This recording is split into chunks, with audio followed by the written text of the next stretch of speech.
Hello everyone, I just finished reading Emily Henry's Great Big Beautiful Life and I would love to review it for you. First and foremost, I did think it was a really good book. Initially, I was uncertain if I wanted to read it or not because the premise didn't exactly interest me. It didn't sound like it was going to be something that I really did enjoy, but it turned out to be something that I really did enjoy. So I am very happy to hopefully encourage you to read it, because I know a lot of people, or at least a good handful of people, they didn't like it, or they thought it was like really different from Emily Henry. Personally, I've only read two, including this book here, Funny Story and Great Big Beautiful Life. So out of the two, it wasn't like too extremely different. Funny Story is still my favorite, but I actually really did enjoy this one right here. So if you are unaware, this is what Emily Henry's Great Big Beautiful Life is about. I'm gonna start by reading the synopsis.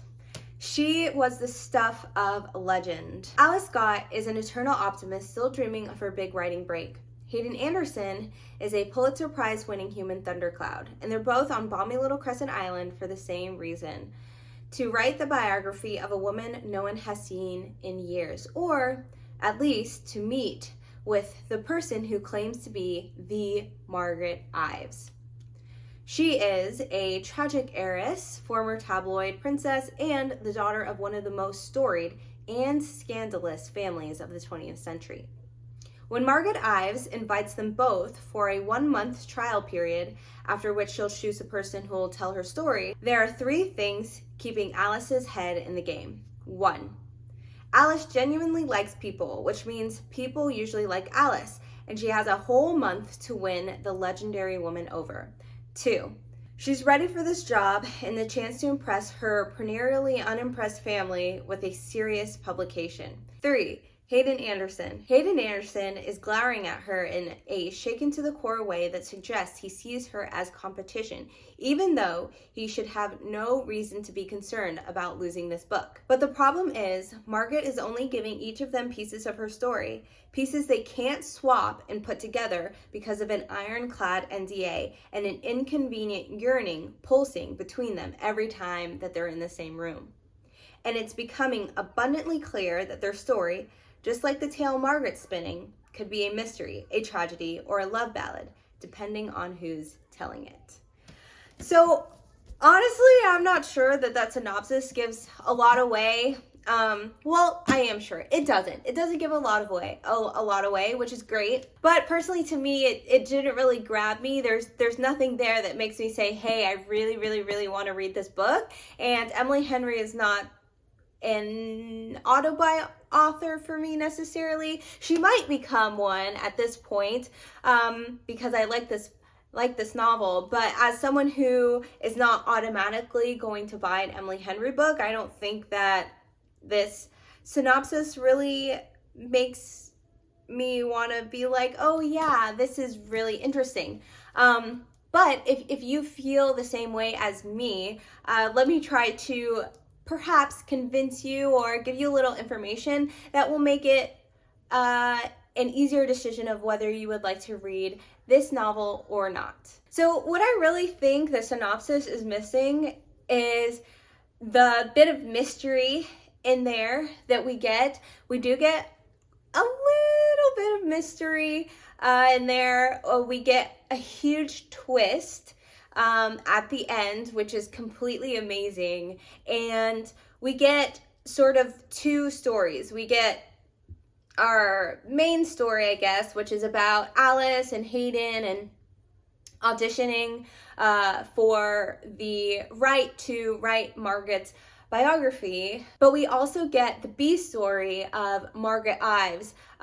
We get that story through the interviews that we get with Alice, or rather the interviews that Alice has with Margaret. And we get to hear about Margaret's family's history and it really is interesting.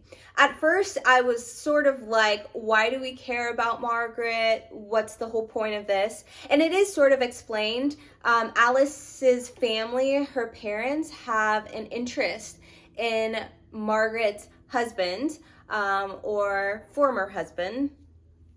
And so that's what kind of makes Alice interested in Margaret. So it's sort of, we're supposed to be interested in Margaret through Alice, but it's still like not exactly super convincing that, oh yeah, we should really be convinced about Margaret and we should really care about her.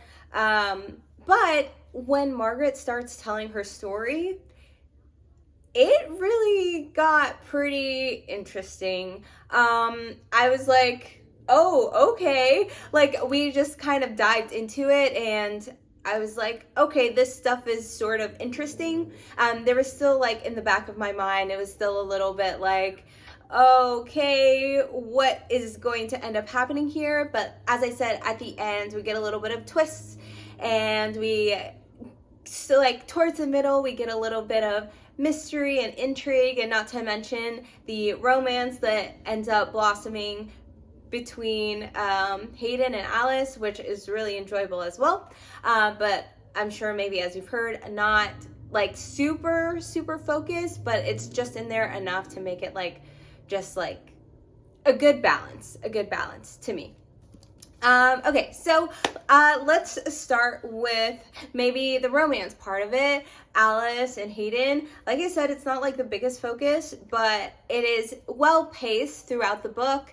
And then we have the story with Margaret, which is also pretty well paced. The only thing is that I wish some parts could have been taken out, because it felt like towards the middle, it was like getting a sort of aimless, and it was like, okay, where's the story going? I'm getting a little impatient, but that's something I feel like you might find in many books. Towards the middle, it can kind of get a little slow or a little boring, especially in like newer books where they're trying to reach a certain amount of pages.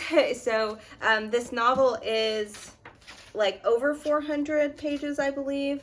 Not by much, but it's about 416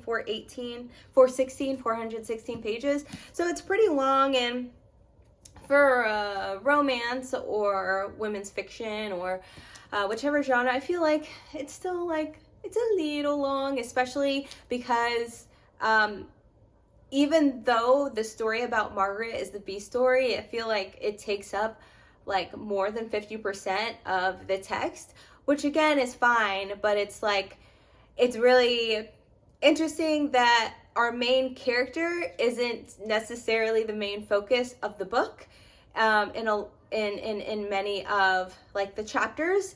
And I think that might be what turns some people off, but it really isn't that bad, only for the moments in the middle where it kind of gets a little slow. But I will admit, whenever it got kind of slow and I was wondering, okay, when are we gonna move on?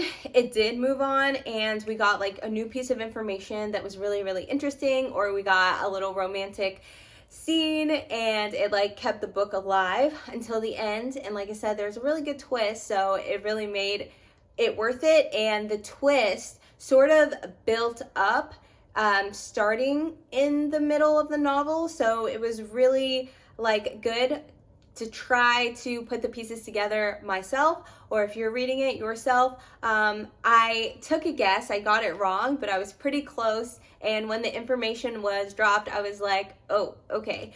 And so I hope you would feel the same if you read this novel, that it wasn't just cheap. And oh, speaking of Alice and Hayden's romance, there is a third act breakup in this novel, but I honestly think, I don't read like a lot of romance, but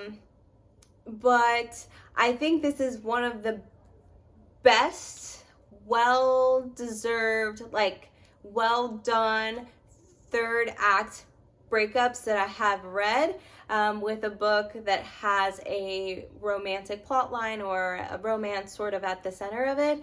And it does have to do with the twist. And I think it's pretty decent, although, which I heard someone else say, it could have been done better because we sort of lean into a miscommunication trope with it when she could have said more. Alice could have said more, but again, it was still probably the most well-deserved. I wish Alice would have said more, just a little bit more, instead of saying what she said. I think it would have been like then 10 out of 10 third act breakup. But for what it was still fine. It was still good. It was still well deserved. And yeah, what else can I say? This is sort of like a rant review, so I didn't really plan too much to say about Emily Henry's novel. Just speaking the thoughts that I had. I don't really rate books, so I don't really have a star rating to give it. I really just sort of have a would recommend and a would not recommend. I definitely would recommend this novel if you're into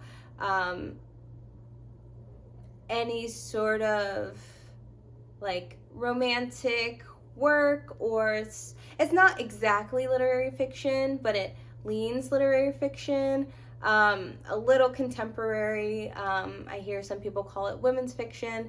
Anything like that. I understand that some Emily Henry fans are not necessarily a fan because it is so different. So I don't want to say if you're a fan of Emily Henry, read it, because it is sort of like different, and I don't want you to come into it disappointed. As well, I heard someone say that someone said that this is like sort of like The Seven Husbands of Evelyn Hugo, but a worse version of it. I have not read Seven Husbands of Evelyn Hugo, but I feel like no story is original. Actually, I don't feel like that. I know it. No story is original these days. It's really hard to come up with a 100% original idea. It's basically the same tropes, the same plot, just done with somebody's spin on it. And I know sort of what Evelyn Hugo is about.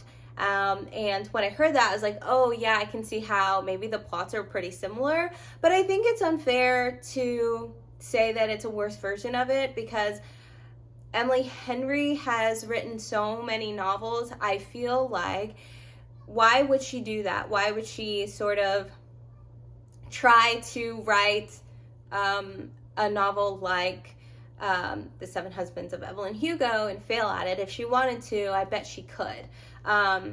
So even if she was inspired by that novel, it has an Emily Henry spin on it. It's done through Emily Henry's writing style and Emily Henry's voice. So it's not fair to call it a worse version of it. It's Emily's version. And maybe it's not even Emily's version. Maybe it's just a coincidence. You know what I mean? But can Emily Henry write? Yes. Was it worth reading? Yes. Was I excited to pick it up? Yes. Am I happy to have bought it? Yes. I think it was worth the money that I spent on it. I'm happy to have read it. I'm happy that Funny Story, which also, Funny Story being my first novel, I wasn't even like reading it because it was Emily Henry. I was like, I wanted to do like a vlog, and I was like, oh, if I read Emily Henry, I'll maybe get a lot of views. Spoiler alert, I did not. But Funny Story led me to this novel, and I'm very grateful, and now I'm very excited for what Emily Henry has in store. I probably will not be able to trust the synopsis, but that's fine. I trust her as a writer, especially because I've heard, I watched one booktuber. I'm sorry, I don't recall her name. I am not like subscribed to her channel or anything. I just saw the video pop up, but she sort of ranked all of Emily Henry's novels, and she talked about what they're about, and it seems that I probably would not even be too interested in Emily Henry's past works. I think I am just here for what she has to come out, because from what I know, her past works are more tropey and just generally not as mature as Funny Story and this novel here. So I'm just hoping that her writing sort of stays in this realm, because if it reverts perhaps back to what her other works were about, and how she wrote them, I might not enjoy them as much. But I'm still interested in picking up the next Emily Henry. And if you are undecided about this, I think it's definitely best to than not to, because it's not bad. At least there's that. Like, if you're okay with reading a novel and being like, oh yeah, it was fine, like that's this. And I don't think that's a bad thing. Like, not every novel has to knock your socks off. Not every novel has to be a masterpiece. Like, it's okay to just be fine. Like, it was fine in the best way possible, not like fine as, oh, I'm gonna completely forget about this, but it was fine as in like, wow, I'm excited for her next work, and it might be something I would want to read again. Funny Story is definitely something I want to read again, and this is like, you know what, maybe, definitely not a not, but I'm happy to have this book on my shelf. So that is Emily Henry's Great Big Beautiful Life. That is my sort of unstructured review on it, and I hope you enjoyed this review. If you did, let me know what you thought down below, and if you read the book, let me know your thoughts on the book or any other thoughts you might have in the comments. If you liked it, like it. If you didn't, that's fine. Subscribe if you want to, and I'll see you next time. Bye.